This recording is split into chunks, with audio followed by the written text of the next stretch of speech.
Me, 20. How many years have you lived here? 5 years in camp. Yes. This is Neil McFarquhar of the New York Times. Life has been hard for the 3 million Darfuris who fled their homes to live in camps, either in Darfur itself or over the border in Chad. Imagine coming of age in a shanty town that was supposed to be temporary, but is beginning to feel permanent. There is a market in the middle of some camps, and water pumps have been built on solid concrete bases. Schooling is limited, usually only through the 8th grade. There are whole generations of children being born in the camps, growing up in the camps, who've never known anything but camp life. So there's all sorts of dangers. Of course, there's also the danger of politicization in camps, which make them more difficult to manage. Many men, like Adam Haroun Ahmed, arrived as teenagers, but are now young adults. They constitute a group referred to here as the Shabab, Arabic for young men. We had full freedom in the village for everybody. There's no freedom here. They don't allow us to go outside the camp.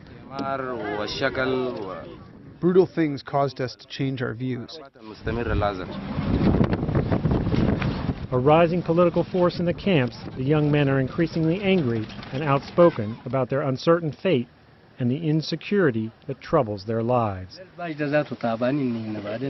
They also strain against the traditional tribal leaders, or sheikhs.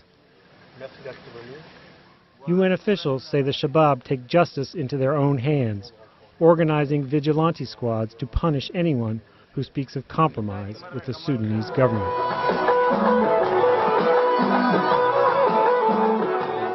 Sudan's president, Omar al-Bashir, draws especially strong criticism, with many here hoping for further progress on the possible genocide and war crimes indictment from the International Criminal Court.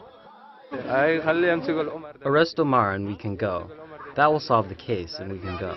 Try him. Don't let him stay in power. We need another president.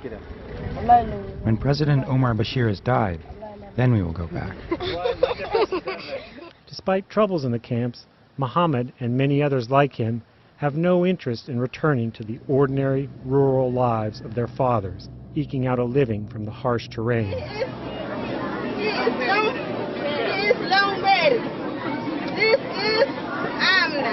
They all say that their main concern now is getting an education, especially English.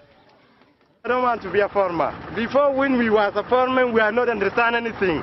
If my country have been free, I want to be, it was officers, lawyer, anyone. When I be education man, I would like to get back in my country to see the right ways and the protection of my family. Some experts say life in the camps has at least raised the youth's awareness of important issues, like human rights, and fostered a national identity of what it means to be Sudanese, what it means to be educated. This is a dehumanizing experience. It's an experience which takes people away from their natural environment, makes it more difficult for many of them to go back to what was their normal activities before, whether it be farming or something else. More? I can't stay more. I'm afraid.